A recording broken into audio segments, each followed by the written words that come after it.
Meniki bo'lmagan bir insonni sevganim uchun men o'zimdan uzr so'rayman.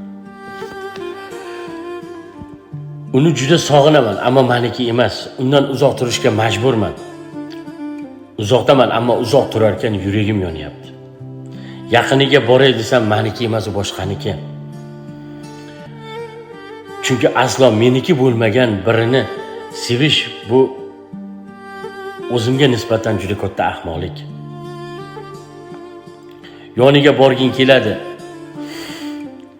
U boshqasiga tegishli. Uzoq turay desang, odam ich-ichini yer ekan. Uni ko'rmaslik seni parchalaydi ba'zan. Ko'rish uchun hatto joningni berishga ham tayyorsan. Nomi aniq. Men uni juda qattiq sevarkan, u boshqasini sevdi. Demakki, meniki bo'lmagan birini sevish bu juda og'ir.